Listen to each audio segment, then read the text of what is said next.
Hello friends, welcome to my YouTube channel Resultganj. दोस्तों, आज हम बात करेंगे एक नई टॉपिक, वो है new pension scheme NPS. NPS की चर्चा आज हम इसलिए करेंगे क्योंकि अभी बहुत सारे राज्यों में एनपीएस नई पेंशन इस व्यवस्था का विरोध किया जा रहा है और पुरानी पेंशन व्यवस्था अपनाने की अपील की जा रही है। और सरकार नई पेंशन व्यवस्था पे जोर दे रही है। और अभी नई पेंशन व्यवस्था के लिए वित्त मंत्री निर्मला सीतारमण ने लोकसभा में एक सुधार के लिए एक समिति गठित करने की घोषणा की है। तो इसलिए आज ये जानना महत्वपूर्ण हो जाता है कि नई पेंशन व्यवस्था और पुरानी पेंशन व्यवस्था में क्या अंतर है। आखिर क्यों जरूरत पड़ी कि हमें नई पेंशन व्यवस्था जो है में रिफॉर्म करने की, यानी सुधार करने के लिए हमें समिति गठित करना पड़ रहा है। साथ ही हम जानेंगे कि नई पेंशन व्यवस्था पुरानी पेंशन व्यवस्था से कितना अलग है, कि क्यों लोग या सरकारी कर्मचारी पुरानी पेंशन व्यवस्था अपनाने की मांग कर रहे हैं। इसके साथ ही जानेंगे कि जो है इस समिति में कौन कौन से मेंबर होंगे। तो इस चीज़ को जानने के लिए चलिए आज की चर्चा की शुरुआत करते हैं। तो चर्चा की शुरुआत करते हैं पहली क्वेश्चन के साथ। पहली क्वेश्चन यह है कि आखिर क्यों जरूरत पड़ी एनपीएस में सुधार के लिए समिति गठित करने का। तो इसका उत्तर यह है कि पेंशन का मुद्दा पिछले कुछ वर्षों में एक अहम राजनीतिक मुद्दा बन चुका है। अभी हाल में ही हिमाचल प्रदेश में कांग्रेस को मिली जीत में पुरानी पेंशन स्कीम की बड़ी भूमिका मानी जाती है और माना जा रहा है कि वर्ष 2024 के आम चुनाव में कांग्रेस की तरफ से मौजूदा नई पेंशन स्कीम को रद्द करके उसकी जगह पुरानी पेंशन व्यवस्था को लागू करने के वादे पर जोर दिया जाएगा। तो इसलिए अभी जो है एनपीएस न्यू पेंशन स्कीम में सुधार के लिए समिति का गठन किया गया है। अब अगला क्वेश्चन है कि इस समिति में कौन कौन मेंबर होंगे। तो मेंबर की बात करें तो समिति में जो है पहला मेंबर होंगे वो कार्मिक लोक शिकायत व पेंशन मंत्रालय के सचिव, और दूसरे होंगे व्यय विभाग के विशेष सचिव, और तीसरे होंगे पेंशन फंड नियमन व विकास प्राधिकरण यानी पीएफआरडीए के अध्यक्ष बतौर सदस्य होंगे।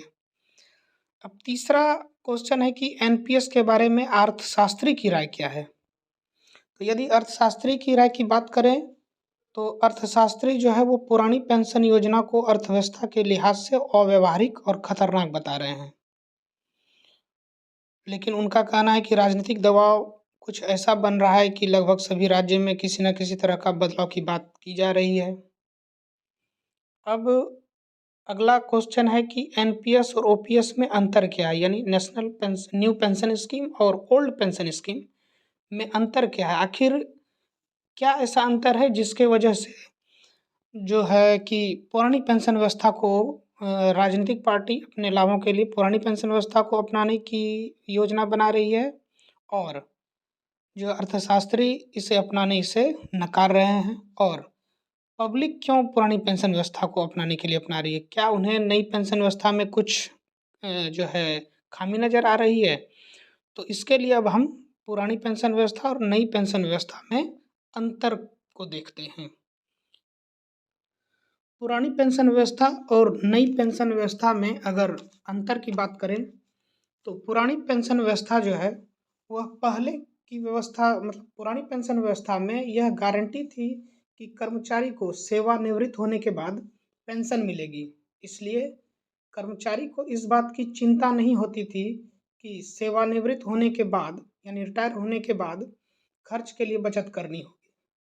वहीं नई पेंशन योजना की बात करें तो इसके तहत जो है उनके पेंशन से राशि मासिक वेतन से राशि एक निश्चित राशि कटेगी।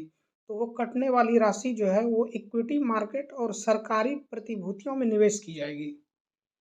और लंबी अवधि में इक्विटी मार्केट में तेजी वो जो है नई पेंशन योजना के पक्ष में है, लेकिन अल्पकालिक अस्थिरता की भी आशंका है, जिसके वजह से जो है नई पेंशन योजना में लोगों को जो है भरोसा कम हो रहा है। मतलब ये कम भार रहा है लोगों के पास। और दूसरी बात करें पुरानी पेंशन योजना की, तो उसमें है कि मासिक पेंशन के लिए वेतन से कटौती नहीं की जाती थी, और नई पेंशन योजना में मासिक वेतन से 10% की कटौती की जाएगी, प्लस नियोक्ता का 14% तक का इसमें योगदान होगा।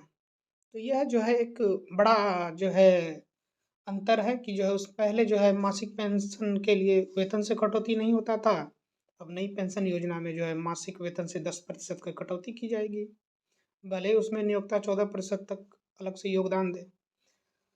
और एक बड़ी अंतर यह है कि पुरानी पेंशन योजना में जीपीएफ की सुविधा थी, यानी जनरल प्रोविडेंट फंड, और पुरानी पेंशन योजना में जनरल प्रोविडेंट फंड की सुविधा नहीं है, जीपीएफ की सुविधा नहीं है। अगला अंतर है कि पुरानी पेंशन व्यवस्था में सेवानिवृत्ति के समय कर्मचारी की अंतिम बेसिक सैलरी के 50% तक पेंशन मिलता था, यानी जिस टाइम वो रिटायर हुए हैं तो उस टाइम जो उनकी बेसिक सैलरी है रिटायरमेंट उसके 50% तक मिलती थी। लेकिन अभी जो है नई पेंशन योजना में सेवानिवृत्ति के समय निश्चित पेंशन की गारंटी नहीं है। पुरानी पेंशन व्यवस्था में अगला अंतर यह है कि पुरानी पेंशन व्यवस्था में कर्मचारी स्वैच्छिक सेवानिवृत्ति लेगा तो भी पुरानी पूरी पेंशन मिलेगी, लेकिन नई पेंशन योजना में क्या है, स्वैच्छिक सेवानिवृत्ति पर 20% नकद और 80% राशि पेंशन पर देने का प्रावधान है। यह एक अंतर है। अगला अंतर यह है कि सरकार की ओर से दे महंगाई भत्ता, वृद्धि की सुविधा और वेतन आयोग के सुधार लागू होते थे, यानी रिटायर अगर कोई कर्मचारी है तो फिर भी उसे जो है महंगाई भत्ता वृद्धि की सुविधा मिलती थी, ठीक है। लेकिन अब जो है ऐसा होगा नहीं, नई पेंशन व्यवस्था में ये वाली सुविधा नहीं है। तो यह जो है एक बड़ा कारण है कि पुरानी पेंशन व्यवस्था अपनाने के लिए लोग जो है मांग कर रहे हैं। अब अगला जो अंतर है वो है कि सेवानिवृत्ति पर जीपीएफ के बजाय आयकर नहीं लगता था, ब्याज पर, सॉरी, सेवानिवृत्ति होने पर जीपीएफ के ब्याज पर आयकर नहीं लगता था, लेकिन अब जो सेवानिवृत्ति हो या रिटायरमेंट पर जो पैसा मिलेगा उस पर तो कर लगेगा, यानी उस पर आपको कर देना होगा। तो इसलिए जो है पेंशन व्यवस्था, नई वाली पेंशन व्यवस्था कर्मचारियों को नहीं भा रहा है, इसलिए वो जो है पुरानी पेंशन व्यवस्था की मांग कर रहे हैं, क्योंकि भैया पहले छूट मिल गया है, आयकर पर छूट मिल गया है, तो अब अगर वो देनी पड़ेगी आयकर तो वो तो जनता के लिए फ्रेंडली ये बात होगी नहीं। अब जो है अगला अंतर यह है कि 40% पेंशन कंप्यूटेशन का प्रावधान है, और ये पुरानी पेंशन व्यवस्था की बात है कि उसमें 40% पेंशन कंप्यूटेशन का प्रावधान था। अभी जो है नई पेंशन व्यवस्था में पेंशन कंप्यूटेशन का प्रावधान नहीं है, तो इसलिए जो है नई पेंशन योजना का जो है आलोचना किया जा रहा है और पुरानी पेंशन योजना की मांग किया जा रहा है। तो इसलिए जो है एनपीएस में सुधार के लिए समिति गठित की गई है।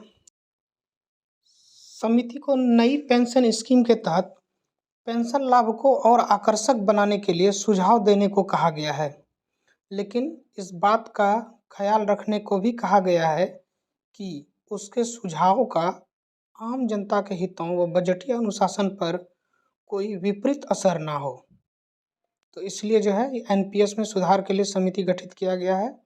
और इसके अलावा एक यह भी है कि माना जा रहा है कि वर्ष 2024 में आम चुनाव जो होने वाली है उसमें कांग्रेस की तरफ से मौजूदा नई पेंशन स्कीम को रद्द करके उसकी जगह पुरानी पेंशन व्यवस्था को लागू करने के वादे पर जोर दिया जाएगा। तो इसलिए जो है नई पेंशन स्कीम को तो आकर्षक बनाना होगा, क्योंकि यदि 2024 के लोकसभा चुनाव में वर्तमान सरकार को अच्छी परफॉर्मेंस करना है तो उसे तो एक आकर्षक पेंशन स्कीम को एक आकर्षक बनाना ज़रूरत होगा। तो ये रही आज की हमारी चर्चा। तो ऐसी जानकारी के लिए हमारे साथ आप जुड़े रहें, आप हमारे चैनल को लाइक, शेयर और सब्सक्राइब ज़रूर करें। Thank you.